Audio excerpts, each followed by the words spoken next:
नमस्ते। सभी 10वीं कक्षा के छात्र और छात्राओं को डायमंड हाई स्कूल की तरफ से चलाने वाले इस ऑनलाइन क्लासेस में फिर से एक बार आपका हार्दिक स्वागत करते हैं।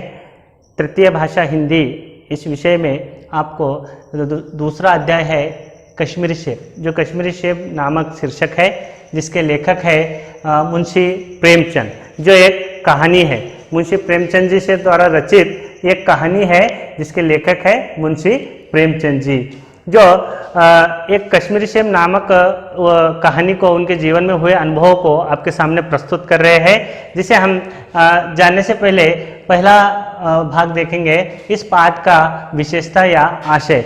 आपको परीक्षा में पूछा जा सकता है कि कश्मीरी शेप पाठ से आपको क्या सीख मिलती है, या मुंशी प्रेमचंद जी से द्वारा रचित कश्मीरी शेप से आपको क्या सीख मिलती है।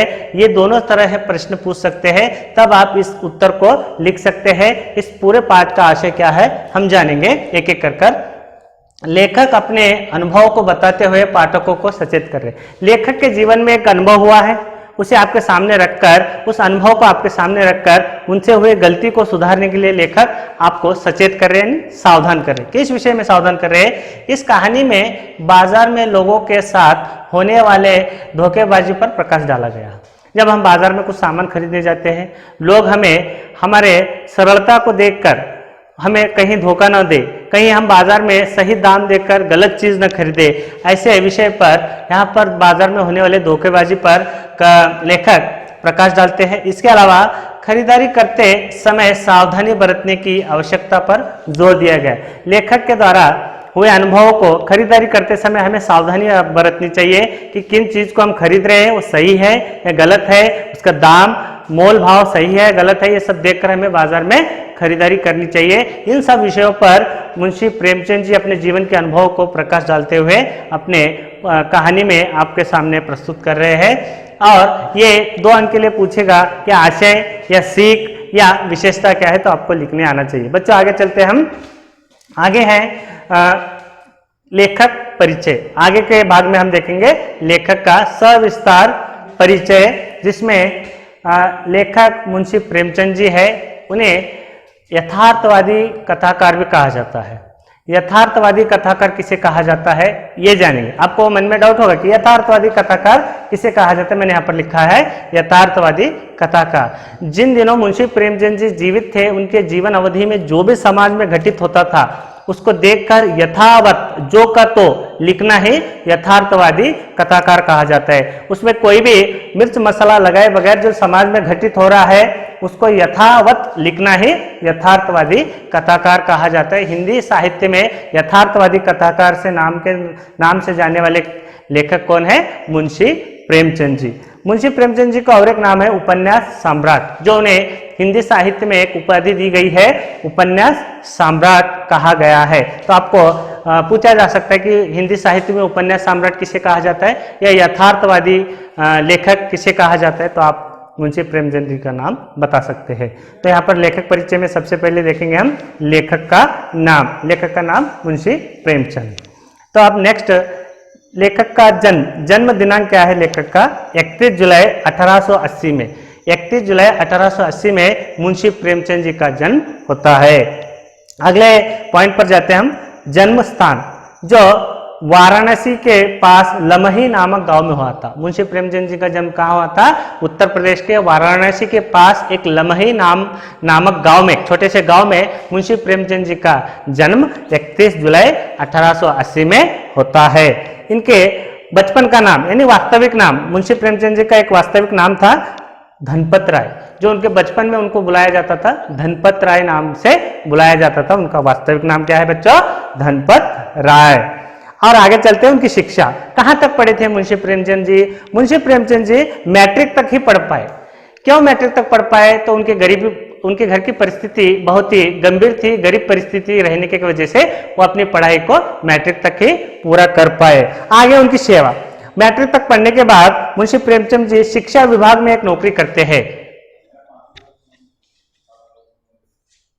आइए बच्चों आगे जानते हैं इनकी कुछ प्रमुख रचनाएं। मुंशी प्रेमचंद जी से रचित कुछ प्रमुख रचनाएं इस प्रकार है। हमने उसे 3 भागों में बांटा है, 1, 2 और आइए बच्चों आगे जानते हैं मुंशी प्रेमचंद जी से रचित कुछ प्रमुख रचनाओं के बारे में। जो उन्होंने प्रमुख रचनाओं को लिखा है उसके बारे में जानते हैं। वो दो भागों में हमने बांटा है, एक उपन्यास और दूसरा कहानियाँ। उनके प्रमुख उपन्यास कौन से हैं और कहानियाँ कौन से हैं जानेंगे। पहले हम देखेंगे मुंशी प्रेमचंद जी से रचित प्रमुख उपन्यास। गोदान, सेवा सदन, गबन, निर्मला, कर्मभूमि आदि इनके प्रमुख उपन्यास है जो मुंशी प्रेमचंद जी से द्वारा रचित है। आगे बढ़कर उनके प्रमुख कहानियां देखेंगे जिसमें बड़े घर की बेटी, नमक का दरोगा, पंच परमेश्वर, पूस की रात आदि इनकी प्रसिद्ध कहानियां हैं जो मुंशी प्रेमचंद जी से रचित है। आगे बढ़ते हैं। प्रेमचंद जी की कहानियों को मानसरोवर नाम से संकलित किया गया है।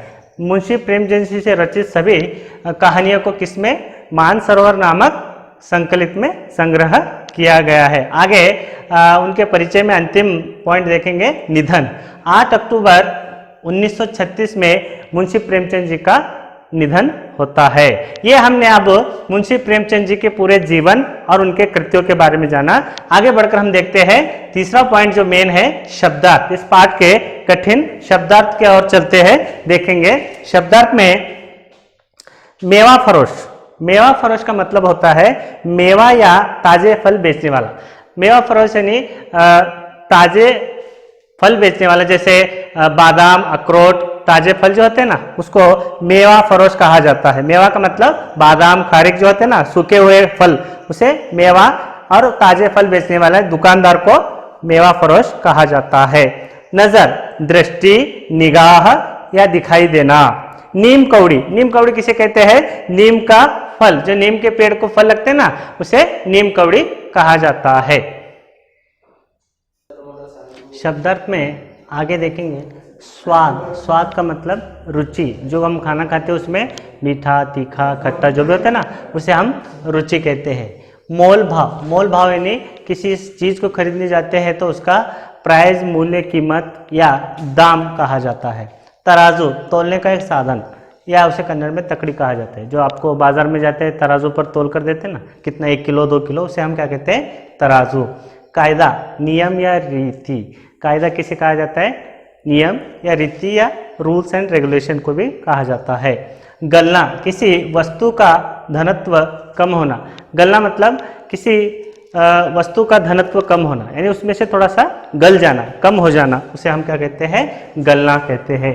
आगे बढ़कर देखेंगे बेदाग। बेदाग का मतलब साफ, जिसमें कोई दाग ना हो।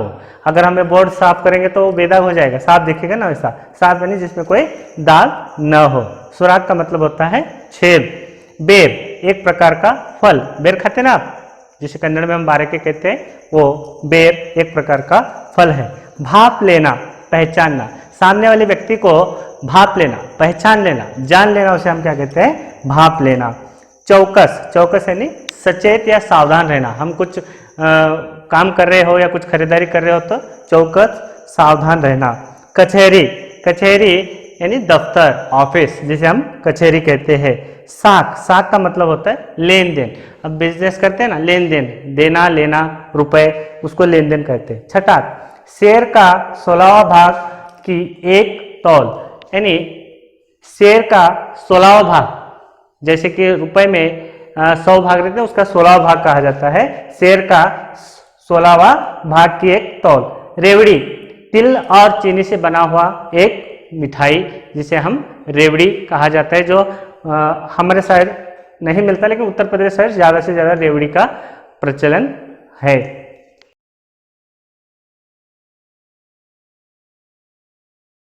तक हमने पाठ का आशय देखा, फिर लेखक परिचय देखा, फिर पाठ के कठिन शब्दार्थ देखे। अब हम पाठ के सारांश की ओर पढ़ते हैं। तो सारांश इस प्रकार है। मुंशी प्रेमचंद जी एक दिन कल शाम को चौक में 2-4 जरूरी चीजें खरीदने गया था।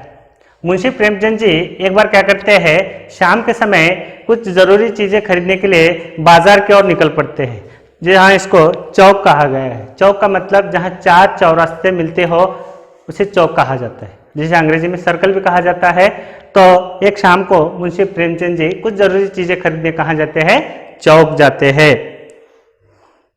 पंजाबी मेवा फरोश की दुकान रास्ते में ही पड़ती है। तो जहां वो चौक में जाते हैं उसी रास्ते में पंजाबी लोगों की मेवा फरोश की दुकान, जैसे मैंने शब्दार्थ में बताया आपको, मेवा फरोश किसे कहा जाता है, फल बेचने वाले को मेवा फरोश कहा जाता है। जो पंजाबी लोगों की मेवा फरोश की दुकानें उसी चौक में सजी हुई मुंशी प्रेमचंद जी को नजर आती है। एक दुकान पर बहुत अच्छे रंगदार गुलाबी सेब सजे हुए नजर आए।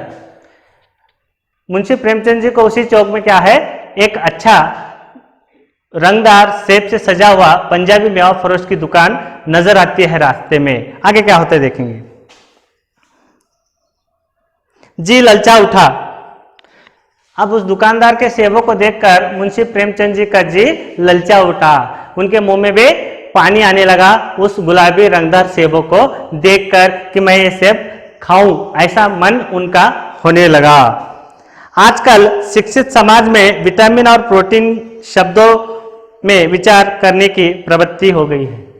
तो रास्ते में उन्हें मेवा फरोश की दुकान मिलती है, वो फल को देखते हैं, रंगदार गुलाबी सेब के फल को देखकर उनके मन में विचार प्रकट होने लगते हैं। कुछ वो विचार करने लगते हैं कि आजकल शिक्षित समाज में क्या हो रहा है, विटामिन और प्रोटीन के बातें की जाती है। कहां पर, शिक्षित समाज में। आपको बच्चों प्रश्न पूछा जाता है शिक्षित समाज में किस विषय पर बात की जाती है, तो आपको यहां पर उत्तर लिखने आना चाहिए। शिक्षित समाज में आजकल विटामिन और प्रोटीन के बारे में चर्चा की जाती है या बातें की जाती है। टमाटो को पहले कोई भी नहीं पूछता था। आगे जाकर रहे पाठ में मुंशी प्रेमचंद जी सोच रहे हैं कि टमाटो जो है पहले उसको कोई पूछता नहीं था, अब टमाटो भोजन का आवश्यक अंग बन गया है।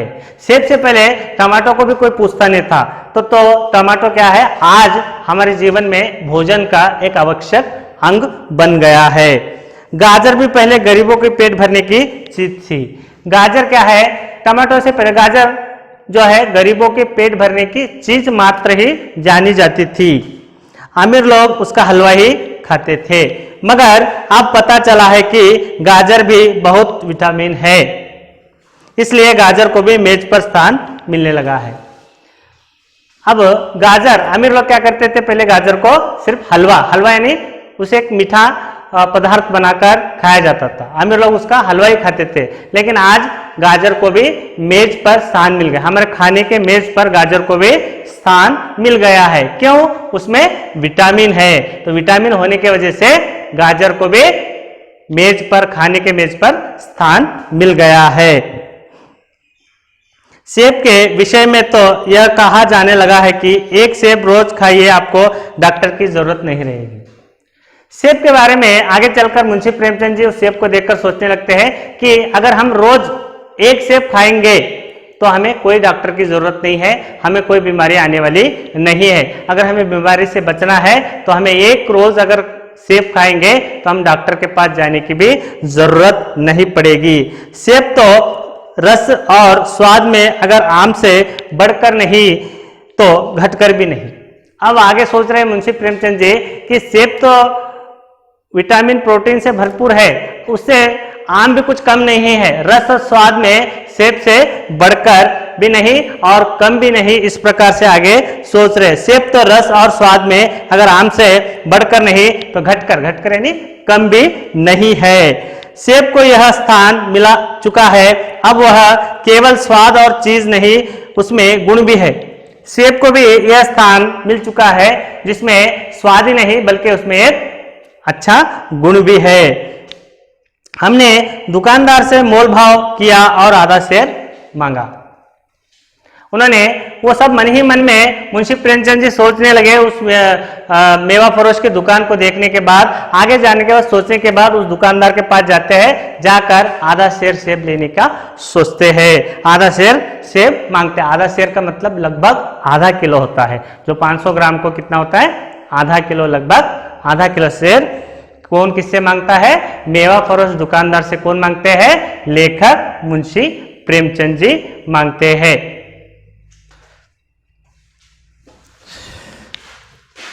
बड़े मजेदार सेब आए हैं, खास कश्मीर के, आप ले जाइए, खाकर तबीयत खुश हो जाएगी। जैसे ही मुंशी प्रेमचंद जी दुकान की तरफ बढ़ते हैं तो दुकानदार उनको देखकर कहता है, बाबूजी आइए, बड़े मजेदार सेब आए हैं, खास कश्मीर से आए हैं, आपके लिए आए हैं, अगर आप लेकर खाएंगे तो तबीयत आपकी खुश हो जाएगी, बोलकर दुकानदार मुंशी प्रेमचंद को देखकर वो बातें करने लगता है। मैंने रुमाल निकालकर उसे देते हुए कहा, चुन चुन कर रखना। उसकी बात सुनकर मुंशी प्रेमचंद जी क्या करते हैं, अपनी जेब में से रुमाल निकालकर उस दुकानदार को दे देते हैं। देखो भाई, चुन चुन कर आधे शेर सेब दे दो, जो चुन चुन कर मुझे अच्छे वाले सेब मुझे दे दो। अब हम कहीं बाजार जाते हैं तो अच्छे वाला ही दो बोलते ना, तो मुंशी प्रेमचंद जी ने भी उसे रुमाल देते हुए कहा, देखो भाई मुझे आधे शेर सेब दे दो, चुन चुन कर देना, बोलकर मुंशी प्रेमचंद जी दुकानदार से कहते हैं। दुकानदार ने तराजू उठाई और अपने नौकर से बोला, सुनो, आधा शेर कश्मीरी सेब निकाल ला, चुन चुन कर लाना। तो दुकानदार ने तराजू उठाई। तराजू जैसे मैंने शब्दार्थ में आपको बताया, तराजू जो वजन करने का एक साधन होता है, जिसे कन्नड़ में हम क्या कहते हैं, तकड़ी कहते हैं। तो उस तकड़ी को, उस तराजू को उठाया और अपने नौकर को कहते हुए दुकानदार ने कहा, देखो बाबूजी के लिए आधा शेर सेब लाना, चुन चुन कर लाना, बोलकर दुकानदार अपने नौकर से कहता है। आपको ऐसा प्रश्न आने का भी संभव रहता है कि दुकानदार ने अपने नौकर से क्या कहा, तब आपको ये उत्तर देना। दुकानदार ने तराजू उठाते हुए अपने नौकर से कहा, अंदर से आधे शेर सेब निकाल कर लाओ, चुन चुन कर। इस प्रश्न का उत्तर आपको देने आना चाहिए। आगे जाकर नौकर 4 सेब लाया। नौकर क्या करता है, अंदर से जाकर 4 सेब लेकर आता है। दुकानदार ने तौला, एक लिफाफे में उन्हें रखा और रुमाल में बांधकर मुझे दे दिया। जो मुंशी प्रेमचंद जी उस दुकानदार को रुमाल देते हैं, तो वो रुमाल लेकर नौकर अंदर से 4 सेब लाता है, नहीं आधे शेर। कितने वजन होता है उसका, आधा शेर वजन होता है। वो 4 सेब लाने के बाद एक लिफाफे में, लिफाफा जानते हैं किसे कहते हैं, पेपर का बना हुआ एक कवर रहता है, जिसे आप एनवलप भी कहा जाता है। तो उस एनवलप में वो क्या करते हैं, चारों सेबों को रखकर जो मुंशी प्रेमचंद जी रुमाल देते हैं, उस रुमाल में बांधकर उसके दुकानदार मुंशी प्रेमचंद जी के हाथ में दे देता है। घर आकर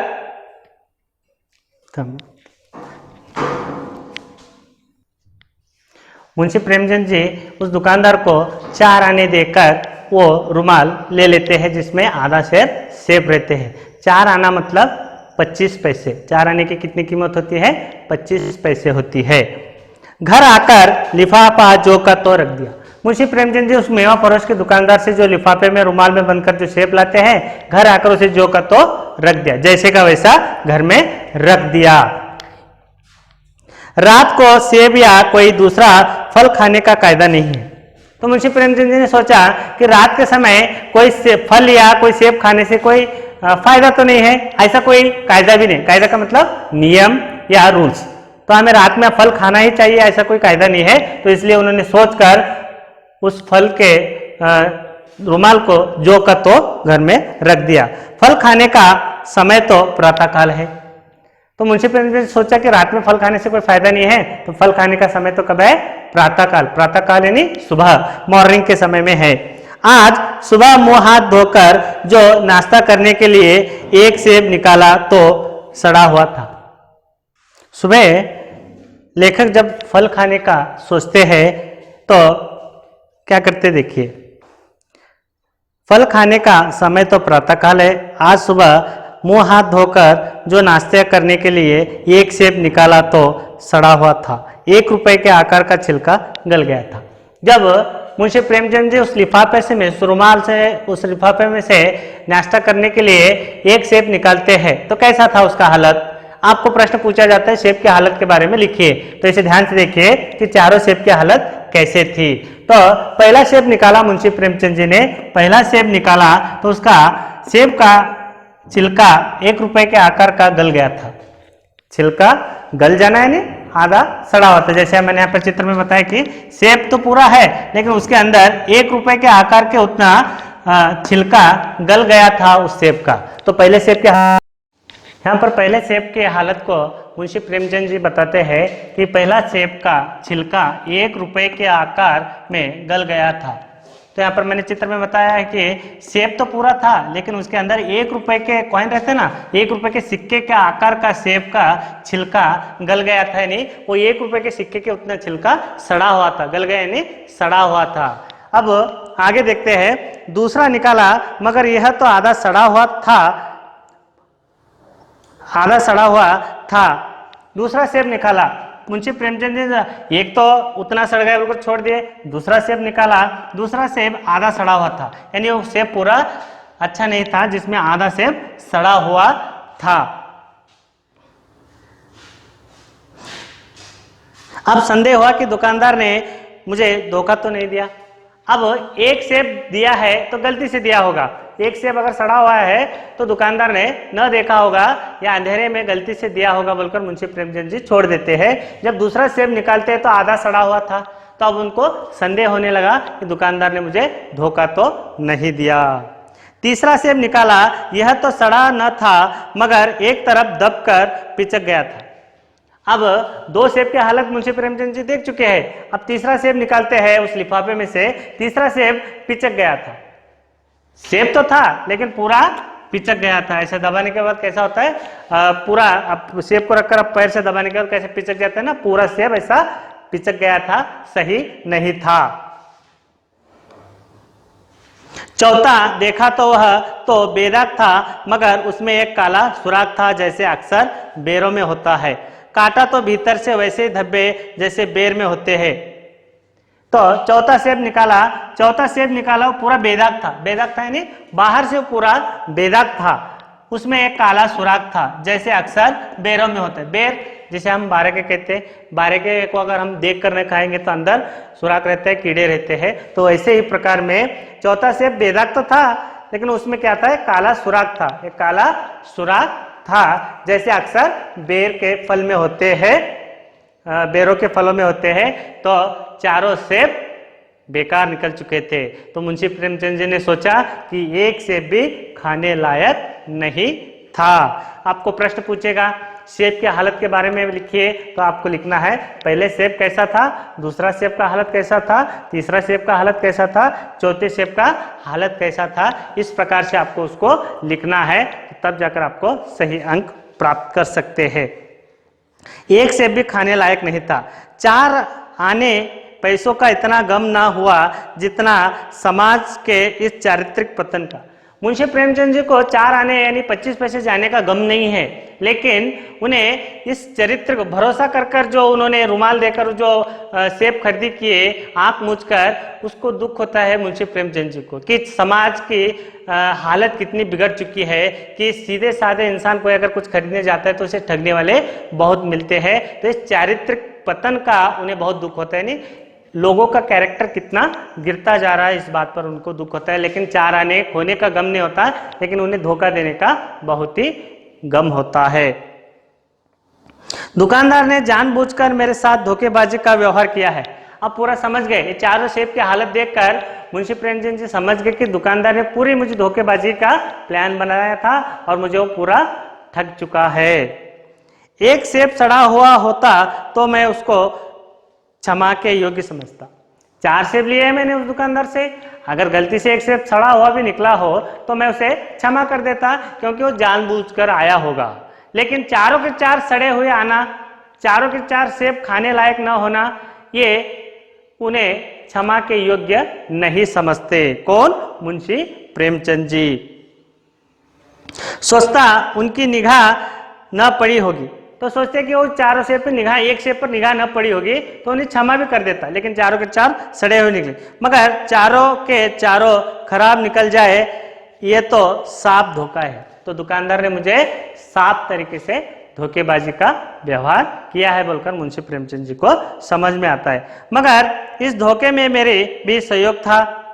अब मुंशी प्रेमचंद जी अपने आप को अवलोकन कर रहे हैं, अगर दुकानदार ने मुझे धोखा दिया है तो उस धोखे में मेरा सहयोग कितना था, मैंने उसे मदद कितनी की कि धोखा देने के लिए मैंने कितनी प्रेरणा दी। आगे बताते, मेरा उसके हाथ में रुमाल रख देना मानो उसे धोखा देने की प्रेरणा थी कि उसके हाथ में जब मैंने रुमाल दिया तो वो उसे धोखा देने के लिए मैंने प्रेरणा दी। किसे? उस मेवा फरोश दुकान वाले को जब मैंने रुमाल दी तभी वो उसे धोखा देने की प्रेरणा मिल चुकी थी। मुंशी प्रेमचंद जी सोच रहे, उसने भाप लिया कि यह महाशय अपनी आंखों से काम लेने वाले जीव नहीं है, अगर ना ही इतना चौकस है कि घर से लौटाने आए।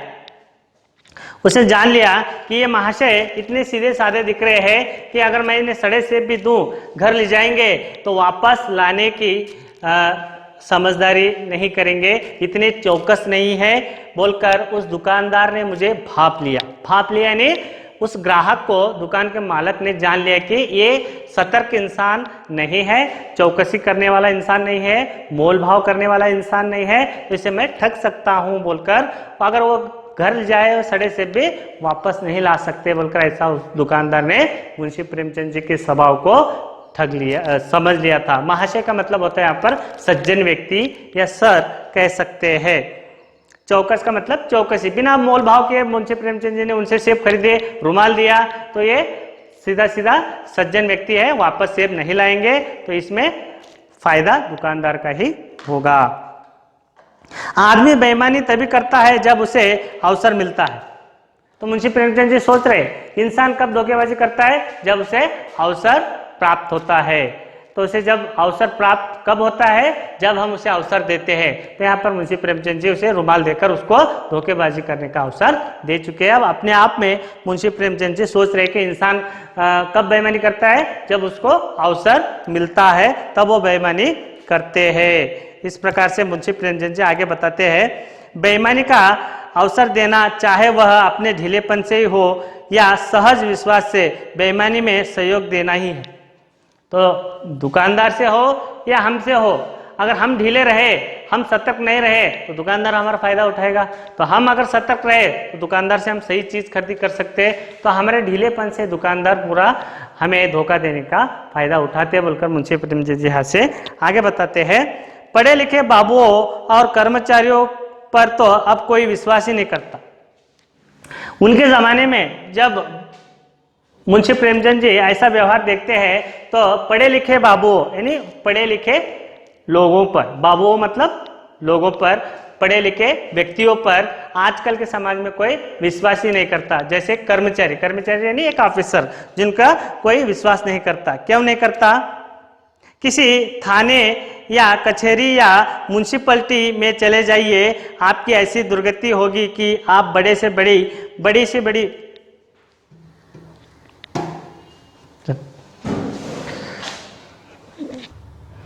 मुंशी प्रेमचंद जी यहाँ सोच रहे हैं कि उनको इस दुकानदार ने ठगा, तो उस समय में कचहरी या म्युनिसिपैलिटी ऑफिस या दफ्तर में जाते हैं तो बड़े बड़े बाबू लोग से वो तंग आ चुके होते कि आप बड़ा से बड़ा नुकसान उठाकर भी, बड़ी से बड़ी नुकसान को भी उठाकर आप उस कचहरी तरफ न जाएंगे। क्यों? वहाँ पर ठगने वाले बहुत से लोग मिलते हैं, जैसे म्युनिसिपैलिटी हो, दफ्तर हो, कचहरी हो या थाने में हो। तो इसके वजह से वहाँ पर ठगने वाले बहुत से सज्जन व्यक्तियों को ठगने वाले बहुत से लोग मिलेंगे। तो बड़ा से बड़ा नुकसान होने पर भी आप उन कचहरियों को जाने से, उन थाने को जाने से या दफ्तर को जाने से, उन बाबुओं से मिलने से डरने लगे हैं। ऐसा मुंशी प्रेमचंद जी बहुत सा हानि भी अगर आप उठाते हैं तो दफ्तर को जाने से डर रहे हैं या उठाकर भी आप उधर न जाएंगे। तो ऐसा मुंशी प्रेमचंद जी सोच रहे हैं।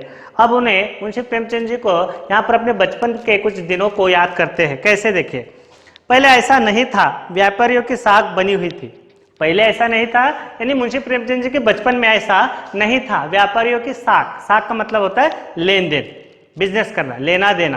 तो ऐसा पहले हम बचपन में ऐसा हमारा व्यापार का साख बना हुआ था, ऐसी कोई बेईमानी करने वाला नहीं था। कुछ याद कर रहे हैं यहाँ पर बचपन में वो मुंशी प्रेमचंद जी, यो तोले में चाहो छटाक आधा छटाक कस लो, लेकिन आप उन्हें 5 की जगह भूले से 10 के नोट दे आते तो आपको घबराने की कोई जरूरत न थी।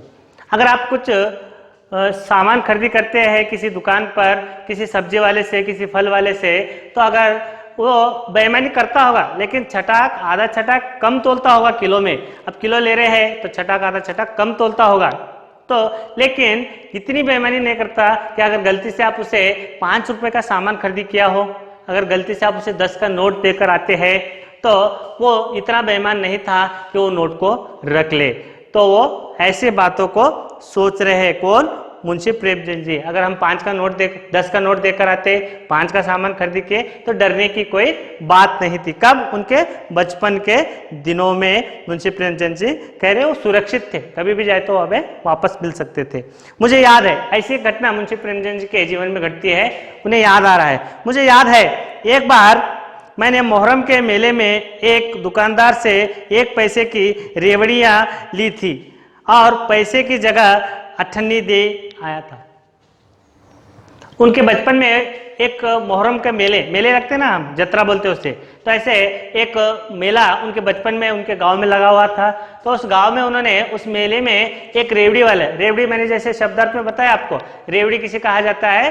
तिल और गुड़ से बना हुआ एक मीठा पकवान होता है, उसे क्या कहा जाता है? रेवड़िया। जैसे आप मिठाई समझे, मिठाई एक आने की 1 पैसे की मिठाई या रेवड़ी मुंशी प्रेमचंद जी उस रेवड़ी वाले दुकान से खरीद लाते हैं। उसको पैसे कितने देते हैं? 8 आने। कितने देते हैं? 8 आने उनको पैसे दे देते हैं। घर आकर जब अपनी भूल मालूम हुई तो दुकानदार के पास दौड़ा गया। अब वो एक पैसे की रेवड़ी लेते हैं और जगह पर उसको कितना देते हैं? 8 आना देते हैं। मिठाई लेकर या रेवड़ी लेकर घर आते हैं। घर आने के बाद उनको गलती मालूम होती है, मैंने तो 1 पैसे की रेवड़ी ली है, लेकिन उसकी जगह में मैंने कितने दिए? 8 आना दिया है। तो वो वापस दौड़कर उस रेवड़ी वाले की दुकान पर पहुंचते हैं। क्या होता है देखिए, आशा नहीं थी कि वह अठन्नी लौटाएगा, लेकिन उसने प्रसन्न चित्त से अठन्नी लौटा दी और उल्टे मुझसे क्षमा मांगी। रास्ते में मुंशी प्रेमचंद जी सोच रहे, अब मेरे तो 1 पैसे की जगह अठन्नी देकर आया हूं, अब वो मिलते हैं या नहीं मिलते हैं, सोचते हुए दौड़ते हुए उस दुकानदार के पास जाते हैं। लेकिन दुकानदार ने प्रसन्न चित्त यानी मुस्कुराते हुए मुंशी प्रेमचंद जी को उनके बाकी के पैसे वापस लौटा देता है और उल्टे मुंशी प्रेमचंद जी से वो क्षमा मांगता है। पर यह कश्मीरी सेब के नाम से सड़े हुए सेब बेच जाते हैं। तो यहाँ पर मुंशी प्रेमचंद कह रहे हैं हमारे बचपन में के दिनों में इस प्रकार था, लेकिन आज कश्मीरी सेब का नाम तो बाहर लगा हुआ है, अच्छे रंगदार सेब बाहर से बता रहे, लेकिन अंदर से सड़े हुए सेब बेचे जा रहे हैं बोलकर।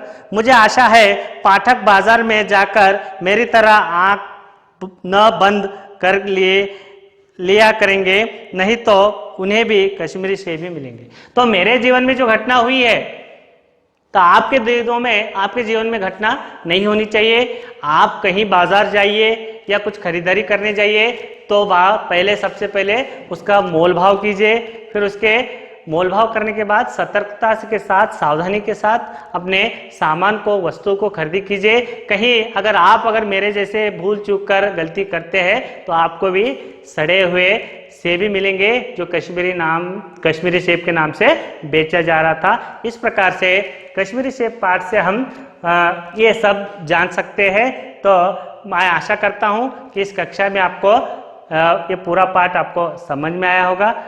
धन्यवाद।